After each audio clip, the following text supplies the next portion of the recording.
bonjour. Alors, j'ai fait un live avec Bertrand Gimonet sur le syndrome du bébé secoué, qui peut handicaper les enfants ou les rendre, les rendre à vie handicapés ou les tuer. Donc, son petit garçon a été secoué par sa nounou et il est décédé à l'âge de 4 mois.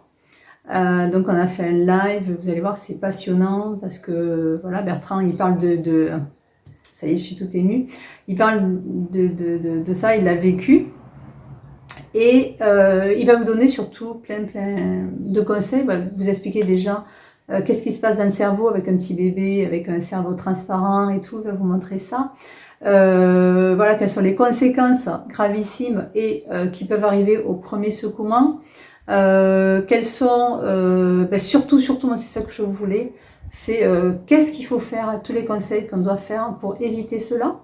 Et donc la plupart du temps un bébé secoué il est par un homme et proche de la famille, donc soit le père, le grand-père, l'oncle, le cousin, voilà. Après ça peut être la garde, donc pour 70% c'est les hommes de la famille.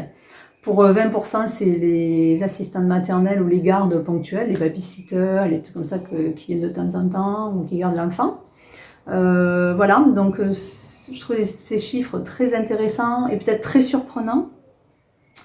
Donc voilà, moi je vous donne quelques petites explications aussi que je pense sur ce live, pourquoi les hommes.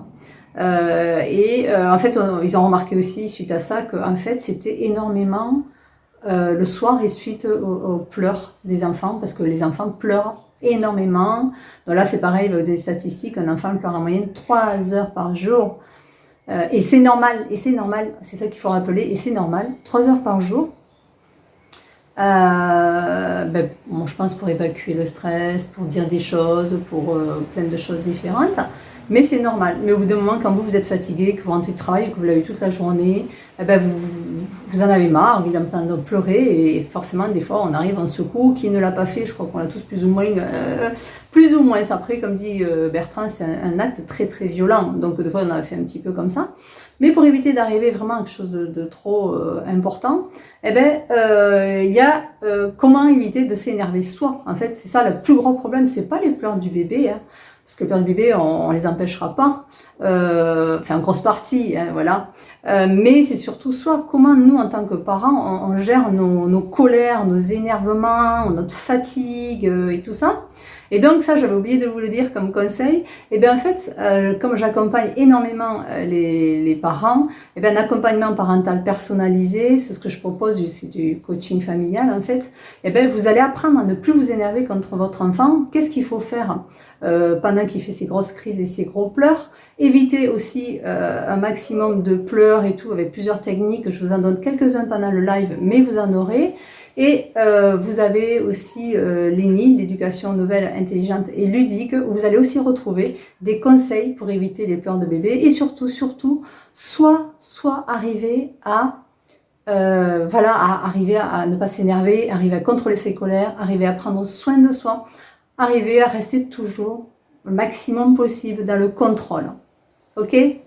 Donc je vous mets le lien en dessous parce que j'ai pas réussi à faire le live en direct. Il a pas voulu mon Insta. Écoutez, j'ai pas trouvé le bouton et ça fonctionnait pas. J'avais beau appuyer, ça fonctionnait pas. Donc c'est sur l'Insta de Bertrand que je remercie beaucoup. Voilà, qui a pris le relais. Et vous avez donc le lien dessous. Je vous conseille vraiment d'y aller. C'est, je pense, c'est riche de conseils. De statistiques, de données, et voilà. N'hésitez pas, divulguer, parce que ça va être la seule chose qui va permettre d'éviter qu'il y ait d'autres enfants qui meurent de ça, qui soient handicapés de ça. Dont notre but avec Bertrand, Enfants et Partage, une association et plein de personnes, c'est qu'en fait, il faut que les gens sachent, que les gens connaissent ce problème-là pour éviter que ça se reproduise. D'accord ? Donc je compte sur toi. Pour faire passer le message sur tes WhatsApp, surtout sur tes Facebook, aux amis et tout, d'en parler, de les envoyer vers là et qu'ils aillent là. Après aussi pareil, il y a plein de flyers et tout qui sont sur le site de Bertrand, qu'il met à disposition gratuitement. Moi, dans toutes mes formations, il y aura un bonus gratuit tous ces flyers, tout qu'est-ce qu'on doit faire, les conseils et tout ça. Et si vous me laissez votre adresse email, je vous enverrai aussi le papier. Un papier qui vous permet, qui rappelle tous les conseils, toutes les consignes à faire si vous vous énervez. Qu'est-ce que je dois faire? Le papier de secours sera là et vous allez pouvoir prévoir tout. Et ça évitera que votre petit ange voilà, soit secoué et qu'il ait une belle vie et que toi aussi tu aies une belle vie et que tout se passe bien ensemble. Dis-moi ce que tu en penses. N'oublie pas de m'envoyer un message si tu veux avoir le petit papier qui te permet de savoir comment contrôler tes émotions, tes énervements pour éviter de secouer bébé. Dis-moi, je sais pas si tu as d'autres idées, si tu désires avoir d'autres sujets. Je vais aussi bientôt faire, je pense, un live et des vidéos aussi sur les enfants battus. Voilà, ou sexuellement aussi harcelés sexuellement, voilà, où il y a des problèmes d'inceste et tout en famille. Je pense que tu vas être très surprise d'apprendre par qui est fait le harcèlement sexuel. À très vite!